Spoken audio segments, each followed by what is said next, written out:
ओम नमो भगवते वासुदेवाय। भागवत पुराण दशम स्कंद 26वां अध्याय। नंद बाबा से गोपों का की श्री कृष्ण के प्रभाव के विषय में बातचीत। श्री सुखदेव जी कहते हैं, परीक्षित, वज्र के गोप भगवान श्री कृष्ण के ऐसे अलौकिक कर्म देखकर बड़े आश्चर्य में पड़ गए। उन्हें भगवान की अनंत शक्ति का तो पता था नहीं। वे इकट्ठे होकर आपस में इस प्रकार कहने लगे, इस बालक के ये कर्म बड़े अलौकिक हैं। इसका हमारे जैसे गंवार ग्रामीणों में जन्म लेना तो इसके लिए बड़ी निंदा की बात है। यह भला कैसे उचित हो सकता है।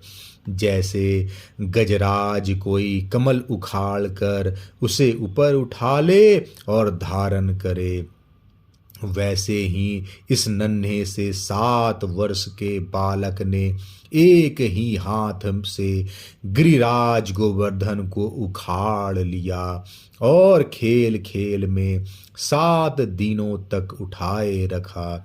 यह साधारण मनुष्य के लिए भला कैसे संभव है। जब यह नन्हा सा बच्चा था, उस समय बड़ी भयंकर राक्षसी पूतना आई और इसने आंख बंद किए के ही उसका स्तन तो पिया ही, प्राण भी पी डाले। ठीक वैसे ही जैसे काल शरीर की आयु को निगल जाता है। जिस समय यह केवल 3 महीने का था और छकड़े के नीचे सोकर रो रहा था, उस समय रोते रोते इसने ऐसा पांव उछाला कि उसकी ठोकर से वह बड़ा भारी छकड़ा उलट कर गिर ही पड़ा। उस समय तो यह 1 ही वर्ष का था। जब दैत बवंडर के रूप में इसे बैठे बैठे आकाश में उड़ा ले गया था, तुम सब जानते ही हो कि इसने उस तृणावर्त दैत्य को गला घोंट कर मार डाला। उस दिन की बात तो सभी जानते हैं कि माखन चोरी करने पर यशोदा रानी ने इसे उखल से बांध दिया था। यह घुटने के बल बकैया खींचते खींचते उन दोनों विशाल अर्जुन वृक्षों के बीच से निकल गया और उन्हें उखाड़ ही डाला।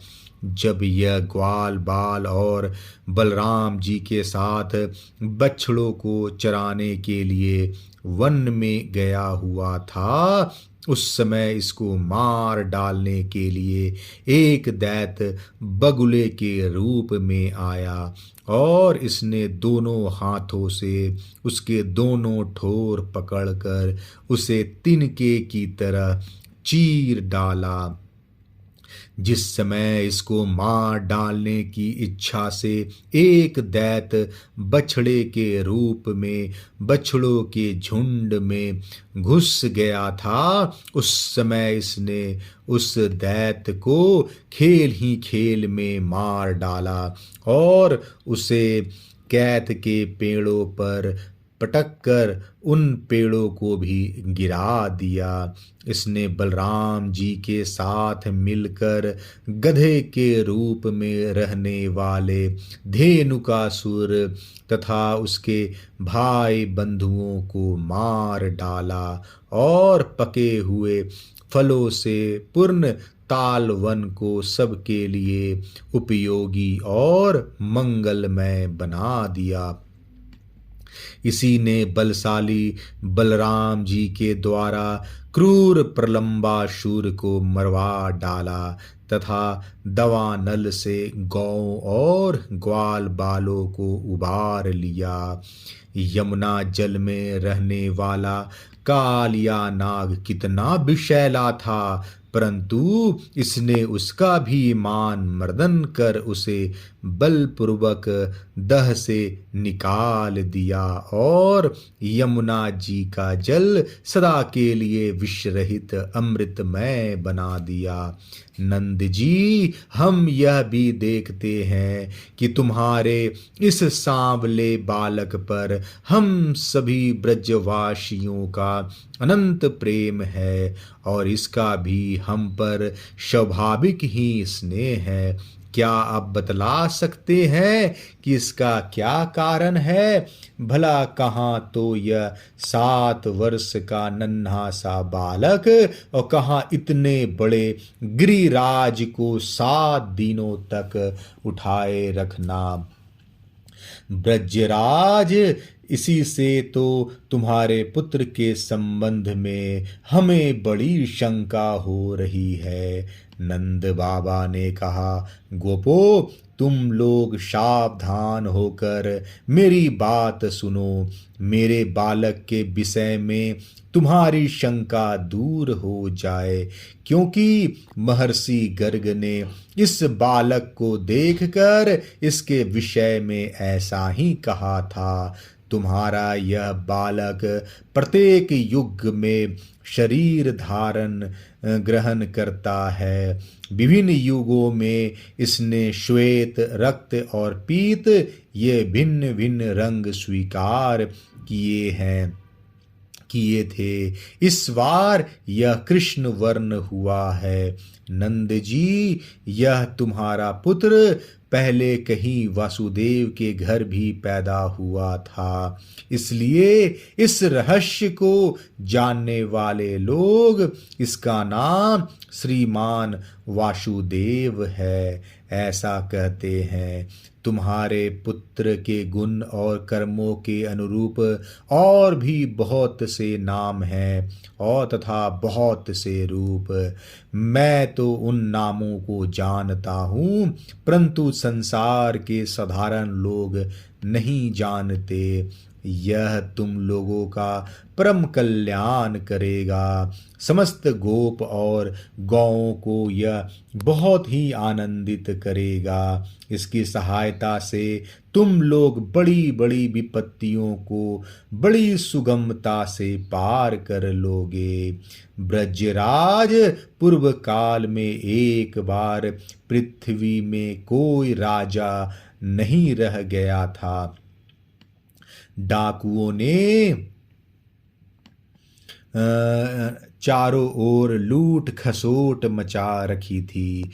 तब तुम्हारे इसी पुत्र ने सज्जन पुरुषों की रक्षा की और इससे बल पाकर उन लोगों ने लुटेरों पर विजय प्राप्त की। नंद बाबा, जो तुम्हारे इस सांवले शिशु से प्रेम करते हैं वे बड़े भाग्यवान हैं।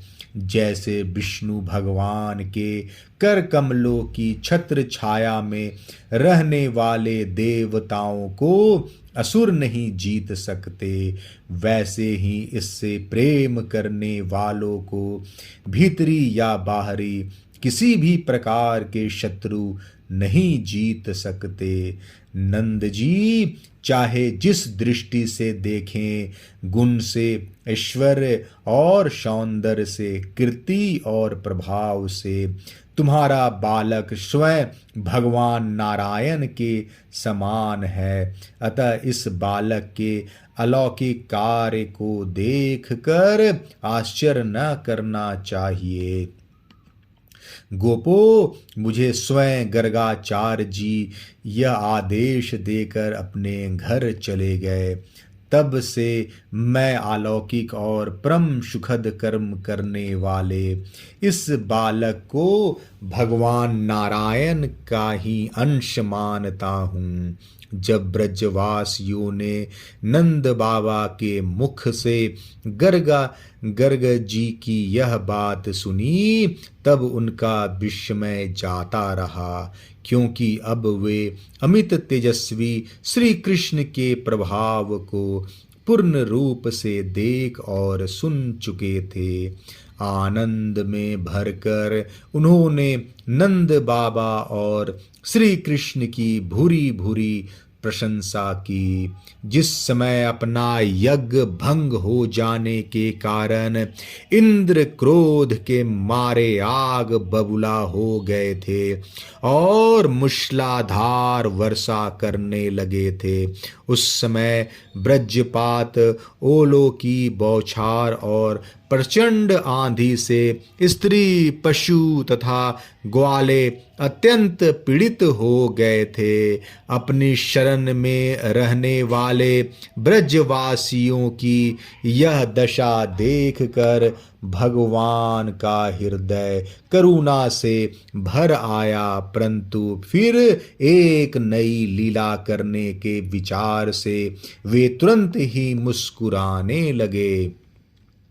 जैसे कोई नन्हा सा निर्मल बालक खेल खेल में ही बरसाती छत्ते का पुष्प उखाड़ ले, वैसे ही उन्होंने एक हाथ से ही गिरिराज गोवर्धन को उखाड़ कर धारण कर लिया और सारे ब्रज की रक्षा की।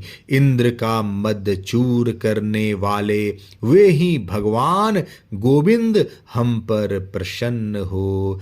26वां अध्याय समाप्त। जय श्री कृष्ण।